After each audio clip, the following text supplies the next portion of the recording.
आज 14 अप्रैल है और मोदी जी ने लॉकडाउन 3 मई तक कर दिया है। इसीलिए मेरा मूड ऑफ है क्योंकि काम नहीं है। काम नहीं है तो इनकम नहीं है।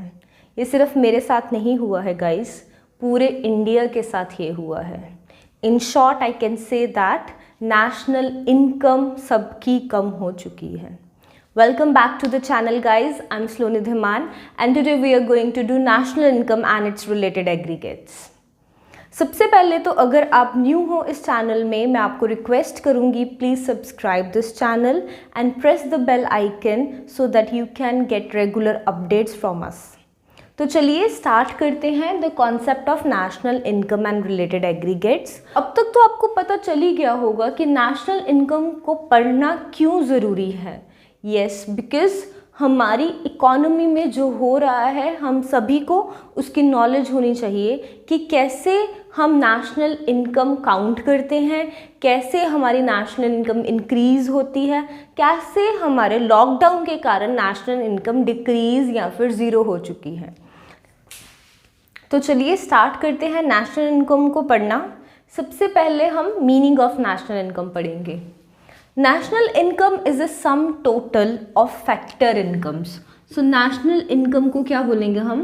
Total of factor incomes जो कि earn करते हैं normal residents of a country।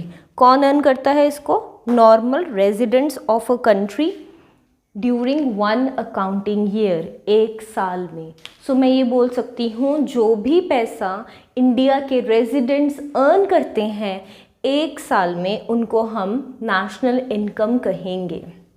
अब मैंने दो चीज़ों को यहाँ पे अंडरलाइन किया है, factor incomes and normal residents.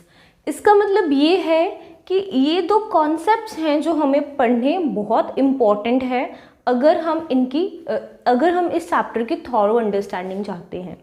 सबसे पहले मैं आपको फैक्टर इनकम का कॉन्सेप्ट पढ़ाऊँगी, उसके बाद मैं आपको नॉर्मल रेजिडेंट्स का मतलब बताऊँगी आपको। सबसे पहले हम फैक्टर इनकम्स का कॉन्सेप्ट देखेंगे। इनकम्स दो तरह की होती हैं, factor incomes and non factor incomes. Factor incomes का क्या मतलब है? हमने कुछ सर्विसेज रेंडर की, हमने कुछ गवर्नमेंट को या किसी भी प्रोडक्शन हाउस में कुछ सर्विसेज प्रोवाइड की, उसके बदले में हमें कुछ पेमेंट मिली, उसको हम फैक्टर इनकम्स बोलते हैं। हमारे अब इसको कैसे याद रखना है, मैं आपको एक तरीका बताती हूँ। हमें पता है हमारे 4 फैक्टर्स ऑफ प्रोडक्शन है, ये आपने बिजनेस स्टडीज़ में पढ़ा हुआ है। There are 4 factors of production: land, labour, capital and entrepreneurship. Land के बदले में रेंट मिलता है, लेबर को वेजेस मिलती हैं, कैपिटल को इंटरेस्ट ऑन कैपिटल मिलेगा, एंटरप्रेन्योरशिप के बदले में हमें प्रॉफिट मिलता है। सो ये सारी चीज़ें जो सर्विसेज हुई, इनको रेंडर करने के बाद हमें मिलता है, उनको हम फैक्टर इनकम्स बोलते हैं। फिर आया हमारे पास next concept non factor incomes. These are called transfer payments, unilateral payments, one sided payment. हमने कोई सर्विसेज रेंडर नहीं की है, फ्री में हमें पैसे मिल रहे हैं, उसको हम वन साइडेड पेमेंट्स बोलेंगे। स्कॉलरशिप, किसी ब्रिलियंट स्टूडेंट्स को स्कॉलरशिप मिली, वो भी एक ट्रांसफ़र पेमेंट है। ग्रांट्स, डोनेशंस हमें मिल रही हैं, वो भी एक फैक्टर इनकम है। इसके साथ साथ old age pension, yes, old age pension is also a transfer payment, क्योंकि कोई भी बंदा है, कोई भी व्यक्ति है, चाहे उसने अपनी लाइफ में काम किया है या नहीं किया है, उसको पेंशन मिलेगी ही मिलेगी। सो इसको हम क्या बोलेंगे? नॉन फैक्टर इनकम्स हैं या फिर ट्रांसफ़र पेमेंट्स हैं। नेक्स्ट कॉन्सेप्ट जो हमें समझना है वो है नॉर्मल रेजिडेंट्स का, क्योंकि हम इंडिया में वही इनकम कैलकुलेट करते हैं नेशनल इनकम में जो नॉर्मल रेजिडेंट्स अर्न करते हैं। जो रेजिडेंट्स नहीं हैं इंडिया के, उनकी इनकम को हम यहाँ पे इंक्लूड नहीं करते। Now the question arises, who are the normal residents of a country? तो इसमें हम डेफिनेशन में दो चीज़ें आएंगी। Normal resident is a person who ordinarily resides in a country. Resides means रहना, जो आम तौर पे इंडिया में रह रहा है वो इंडिया का नॉर्मल रेजिडेंट माना जाएगा। और जिसका इकोनॉमिक इंटरेस्ट इंडिया में लाए करेगा। एग्जाम्पल ले रही हूँ, और जिसका इकोनॉमिक इंटरेस्ट इंडिया में ही लाए करता है। Now what do you mean by economic interest? Economic interest का मतलब है जो भी उसकी इकोनॉमिक ट्रांजैक्शंस हैं relating to production, consumption and investment. I repeat, economic interest का क्या मतलब है? जो भी इसकी इकोनॉमिक ट्रांजैक्शंस हैं relating to production, relating to consumption and relating to investment, वो सभी इंडिया में हो रही हैं। सो उस पर्सन को हम नॉर्मल रेजिडेंट बोलेगा। स्टूडेंट्स, ये बिल्कुल भी ज़रूरी नहीं है कि वो पर्सन सिटीज़न हो।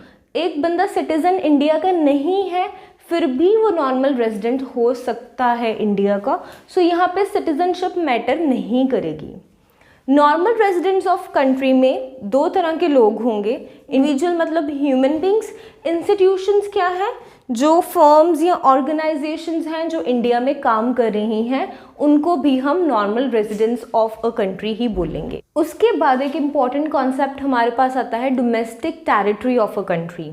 Domestic territory of a country को क्यों पढ़ना ज़रूरी है? क्योंकि हम इंडिया में जब इनकम कैलकुलेट करेंगे तो हम डोमेस्टिक टेरिटरी वाली इनकम भी देखते हैं और उसको हम नेशनल में कन्वर्ट करते हैं, फिर हम उसको कैलकुलेट करते हैं। ये चीज़ आपको अभी समझ आ जाएगी। इस वीडियो को एंड तक देखो। I hope you will understand this concept. क्या होगा? Domestic territory of a country का मतलब पॉलिटिकल बाउंड्रीज़ हैं। इंडिया के मैप में जो चीज़ें आ रही हैं वो डोमेस्टिक टेरिटरी है, बट इसके अलावा भी कुछ कंडीशन है। वो कंडीशन क्या है? Freedom of movement of person, goods and capital. क्या मतलब है इसका? ध्यान से सुनो। फ्रीडम ऑफ मूवमेंट, मूवमेंट मतलब एक जगह से दूसरी जगह जा सकते हैं। पर्सन, गुड्स एंड कैपिटल, वो एरिया को भी हम नेशनल डोमेस्टिक टेरिटरी ही बोलते हैं। इंडिया में हमारी कोई ऑर्गेनाइजेशन है, यहाँ पे ऑर्गेनाइजेशन में persons, goods, capital freely move कर सकते हैं इनसाइड और आउटसाइड द टेरिटरी, उसको हम डोमेस्टिक टेरिटरी बोलते हैं। ठीक है। सो इंडिया में हम ईजिली मूव कर सकते हैं। So India is a part of domestic territory. उसके अलावा सपोज करो यूएसए में हमारी कोई फैक्ट्री है। सो उन फैक्ट्री में भी हम अपने पर्सन, गुड्स, कैपिटल की मूवमेंट कर सकते हैं without any interference, without any condition. So हमारी factory which is located in other countries and जिस पे हमारा freedom of movement of person, goods and capital है, हमारी फ्रीडम है, इसको भी हम डोमेस्टिक टेरिटरी का पार्ट ही मानेंगे। So domestic territory in short political boundaries भी होगा, उसके साथ साथ एक कंडीशन होनी चाहिए, freedom of movement of person, goods and capital, चाहे वो इंडिया में है चाहे इंडिया के बाहर है। अभी इसी कॉन्सेप्ट को मैं इलेबोरेट कर रही हूँ। अगर यहाँ पे कोई यूएसए की कंपनी है, इंडिया में कोई यूएसए की कंपनी है, अब इस कंपनी में यूएसए वालों का राज है, उनकी फ्रीडम है, हमारी फ्रीडम नहीं है। So this will not be taken as a part of domestic territory because उसमें हमारी फ्रीडम नहीं है। यूएसए वाले people they are controlling the territory. So जहाँ हमारी फ्रीडम है, freedom of person, goods and capital, उसको ही हमें डोमेस्टिक टेरिटरी मानना है। बाकी सभी चीज़ों को हम डोमेस्टिक टेरिटरी नहीं अज्यूम करेंगे। जो भी income domestic territory of a country में अर्न हुई है उस इनकम को हम डोमेस्टिक इनकम बोलेंगे।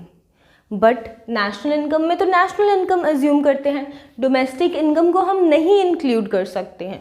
सो हम नेशनल इनकम सॉल्व करने के लिए जो भी डोमेस्टिक इनकम होगी उसको हम नेशनल इनकम में ट्रांसफ़र करेंगे, फिर उसको आप अपने फॉर्मूलेज में पुट करोगे and then you will get the answer. So ये 3 बेसिक कॉन्सेप्ट्स थे नेशनल इनकम के जो बहुत ही इम्पॉर्टेंट है अगर आप इस चैप्टर पे अपना होल्ड जमाना चाहते हो। अगर आपको ये वीडियो यूजफुल लगी है please press the like button, also share it with your friends and don't forget to subscribe our channel. Thank you for watching this video.